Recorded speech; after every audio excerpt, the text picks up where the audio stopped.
My channel. मेरा नाम है सिद्धार्थ भिमानी। दोस्तों आज मैं स्पेसिफिकली बात करने वाला हूँ विस्तारा गोल्ड टियर बेनिफिट्स के बारे में, और इसका रीज़न ये है कि मैंने just recently axis Vistara infinite credit card लिया है और उसके साथ ये जो विस्तारा गोल्ड है ये कॉम्प्लीमेंट्री मिलता है। अब दोस्तों विस्तारा जो है वो इंडिया का one of the top airlines है in terms of luxury, in terms of class service, plus उसका जो एयरलाइंस प्रोग्राम है वो बहुत ही अच्छा क्यूरेटेड है और वो वेल स्प्रेड है। इसका मतलब ये मैं कहना चाहता हूँ कि जो विस्तारा है वो ट्रैवल पार्टनर बहुत सारे क्रेडिट कार्ड्स का है, एंड प्लस उसके खुद के भी को ब्रांडेड क्रेडिट कार्ड्स जो है विस्तारा के, वो मेरे हिसाब से बहुत ही सक्सेसफुल हम बोल सकते हैं। इसके लिए मैं सोचा कि आज विस्तारा सीवी गोल्ड का एक रिव्यू किया जाए, और स्पेसिफिक मैं लास्ट वीक जयपुर ट्रैवल करके आया जब भी मेरा विस्तारा सीवी गोल्ड हुआ,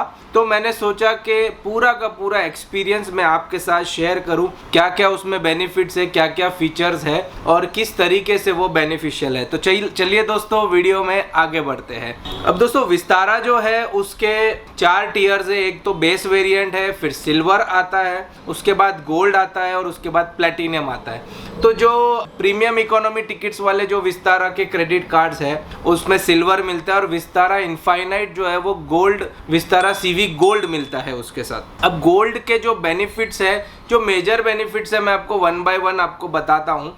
उसके बाद में लास्ट में आपको सारे फीचर्स की एक लिस्ट शो करूंगा जो आप पॉज करके देख सकते हैं। तो सबसे पहला जो बेनिफिट है विस्तारा गोल्ड का वो है प्रायोरिटी चेक इन। अच्छा, ऐसा है कि आपका विस्तारा गोल्ड सीवी गोल्ड रहेगा तो आप इकोनॉमी टिकट भी बुक करेंगे विस्तारा से तो भी आपको ये सारे बेनिफिट्स मिलेंगे।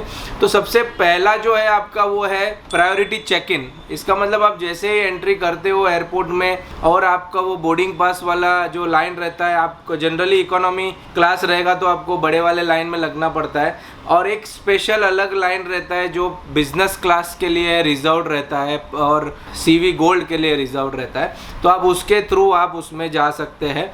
तो पहला है प्रायोरिटी चेक इन। दूसरा है प्रायोरिटी लगेज। ये मेरे हिसाब से बहुत यूज़फुल फीचर है। मैंने दोनों टाइम पे देखा, मेरा जयपुर के लिए जाना और आने के टाइम पे वो एक प्रायोरिटी का एक लगेज पे टैग लगाते हैं और उसके कारण आपका जो लगेज है वो फर्स्ट आता है। मतलब पहले बिजनेस क्लास वालों का लगेज आता है, उसके साथ आपका आता है। तो जैसे ही आप लैंड होते हैं आपका मेरे हिसाब से 15-20 मिनट से ज़्यादा आधा घंटे के आसपास तो टाइम बच ही जाता है। आप आते हैं तब तक आपका लगेज आ गया रहता है, आप लेके निकल सकते हैं। तो प्रायोरिटी लगेज हो गया, प्रायोरिटी चेक इन हो गया, उसके बाद प्रायोरिटी बोर्डिंग हो गया। प्रायोरिटी बोर्डिंग जो है दोस्तों ये क्या है, इसका मतलब ये है कि जैसे ही आप लोग सिक्योरिटी वगैरह करके बोर्डिंग के लिए बैठे हुए हैं बाहर, तभी आपको फर्स्ट जो एंट्री रहता है वो बिजनेस क्लास वालों के लिए रहता है, उसके बाद प्रीमियम इकोनॉमी वालों के लिए रहता है, फिर सारा इकोनॉमी सेक्शन के लिए रहता है। तो बिजनेस क्लास की 6 सीट्स है, प्रीमियम इकोनॉमी वाले की मेरे हिसाब से 10 से 12 सीट रहेगी, और फिर 100-150 सीट जो है वो सब की सब इकोनॉमी रहती है। तो आपको ये बिजनेस और प्रीमियम इकोनॉमी वालों के साथ आपको वो अलाउड रहता है एंट्री के लिए। इसमें बेनिफिट ये है कि आपको एक अच्छा फीलिंग आता है। आप पहले जाके बैठते हो, आप जब ऊपर लगेज रखते हो तो पूरा खाली रहता है, आपको वेट नहीं करना पड़ता है पूरे लाइन में। एंड तक जो लाइन रहती है एक आदमी बैठता है। अल्टीमेटली वो एक फील गुड फैक्टर है। तो ये 3 मैंने आपको बताया, priority check in, priority luggage, priority boarding. उसके बाद आपको लगेज एनहेंसमेंट भी मिलता है। मतलब मेरे एक बार आपको मैं बता देता हूँ इधर, बट आपको जो बेसिक 7 kg लगेज रहता है, जो 30 kg या ऐसा कुछ है, वो उससे आपको काफ़ी बेटर मिलता है। मैं इधर पे आपको शो कर देता हूँ कि वो कितना है। उसके बाद जो है वो आपको लाउंज एक्सेस। तो सीवी गोल्ड जो रहते हैं, सीवी गोल्ड एंड प्लेटिनियम, वो विस्तारा वाले उनके बहुत सारे के साथ टाइप्स है जो बिजनेस क्लास वाले लाउंज है। तो मुंबई में आपको अडानी जो लाउंज है उसके साथ एक अलग से बिजनेस क्लास का अलग लाउंज है अडानी के लिए, तो आप उसमें से थ्रू भी जा सकते हैं और वो एक्सेस कर सकते हैं। तो उसका भी मैं अभी सेपरेट एक रिव्यू डालने वाला हूँ ये चैनल पे, क्योंकि मैंने वो एक्सेस किया।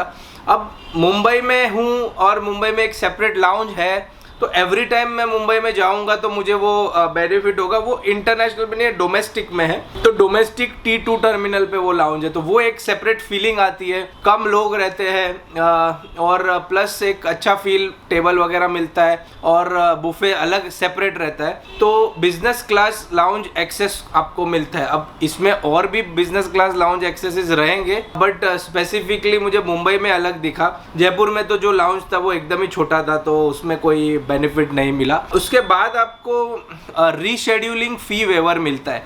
ये मेरे हिसाब से एक बहुत ही यूजफुल फीचर है, बट इसमें कैसा है, खाली आप जो गोल्ड वाला मेंबर है उसको ही मिलता है। उसके साथ अगर आपने, जैसे मैं और मेरी वाइफ और डॉटर का किया हो, तो डॉटर और वाइफ के लिए रीशेड्यूलिंग का चार्ज लगता है। बट अगर अकेले ट्रैवल कर रहे हैं तो आपको, या आप अकेले नहीं रहेंगे तो भी आपके लिए रीशेड्यूलिंग फ़ी जो है वो वेवर रहेगा।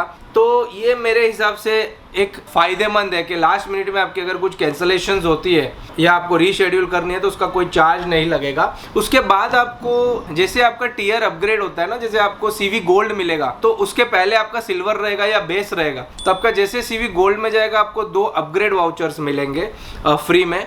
मेरे हिसाब से ये भी अच्छा बेनिफिट है कि आप अगर इकोनॉमी में जा रहे हैं तो आपको प्रीमियम इकोनॉमी का वाउचर मिलता है, और प्रीमियम इकोनॉमी की टिकट रहेगी तो आपको बिजनेस क्लास का रहेगा, और अगर आप इकोनॉमी में रहेंगे और आप 2 वाउचर यूज करेंगे तो आपको बिजनेस क्लास में मिल जाएगा। ये जो अपग्रेड वाउचर्स है ये आपको डोमेस्टिक में भी काम लगेंगे और ये आपको अब्रॉड में भी काम लगेंगे, इंटरनेशनल में। बट अब्रॉड में जो, इंटरनेशनल में जो है वो वाउचर्स एक्स्ट्रा लगते हैं, ज़्यादा लगते हैं, वो सेक्टर टू सेक्टर डिपेंड होता है। उसके बाद मेरे हिसाब से जब भी आप विस्तारा ट्रेवल करते हैं तो आपको पॉइंट्स मिलते हैं, तो इसमें गोल्ड में ज़्यादा पॉइंट्स मिलते हैं। तो दोस्तों मैंने आपको मोटा मोटी सारे फीचर CV गोल्ड के बता दिए। अब आपको ये CV गोल्ड फीचर लेना चाहिए कि नहीं लेना चाहिए, जो विस्तारा गोल्ड है, मेरे हिसाब से ठीक है, अच्छा फीलिंग है। अगर आपको इजीली विस्तारा इनफाइनाइट के थ्रू मिलता है तो इट्स अ गुड थिंग। आप चेस करने जाएंगे उसको तो वो बहुत डिफिकल्ट है, बहुत ही ज़्यादा फ्रीक्वेंट फ्लायर है, तो उसके लिए है। अदरवाइज विस्तारा इनफाइनाइट लेके आप एक बार एक्सपीरियंस कर सकते हैं 1 साल में। बट जो कार्ड मैं आपको बोलूंगा तो विस्तारा इनफाइनाइट जो कार्ड है ना, उसमें जो बिजनेस क्लास टिकट्स मिलती है उससे बेटर मेरे हिसाब से, उससे जो एक लोअर वर्जन ना, सिग्नेचर, एक्सिस सिग्नेचर, वो वाला मेरे हिसाब से कार्ड अच्छा है, क्योंकि उसमें 4.5 लाख पे 3 टिकट मिलता है, प्लस एक ज्वाइनिंग के लिए मिलता है, और प्लस इसमें जो है वो 5 लाख पे 2 टिकट ही मिलता है, प्लस एक ज्वाइनिंग मिलता है। तो मेरे हिसाब से कार्ड वाइज देखेंगे तो सिग्नेचर वाला है। बट अगेन कुछ लोगों को रहता है ऐसा कि भाई मुझे एक अच्छा एक्सपीरियंस चाहिए, या मुझे एक, मेरा भले मैं इकोनॉमी ट्रेवल कर रहा हूँ बट मुझे ये सारी फीचर्स चाहिए, जैसे priority check in, boarding, extra luggage, business class lounge. तो नथिंग बैड, मैंने एक्चुअली ये कार्ड लिया है just to experience the gold, और आपके सामने ये पूरा का पूरा रिव्यू डाल सकूं। आगे देखूंगा बिजनेस क्लास टिकट का कैसा अवेलेबिलिटी है और किस हिसाब से मुझे मिलता है, क्योंकि 2 बिजनेस क्लास टिकट भी अवार्ड ही मिलती है, तो तीसरा जो है, अगर मैं फैमिली के साथ जा रहा हूँ तो तीसरा मुझे अगर खरीदना पड़ेगा तो वो मेरे बजट के बाहर चला जाएगा। तो एनीवेज आगे का देखेंगे, आगे आपको मैं फीडबैक दूंगा। बस आज का वीडियो इतना ही CV गोल्ड के ऊपर। अगर आपको मेरे वीडियो अच्छा लगे तो प्लीज लाइक करिए, शेयर करिए, कमेंट करिए, और प्लीज प्लीज प्लीज मेरे चैनल को सब्सक्राइब करिए। Bye bye, thank you.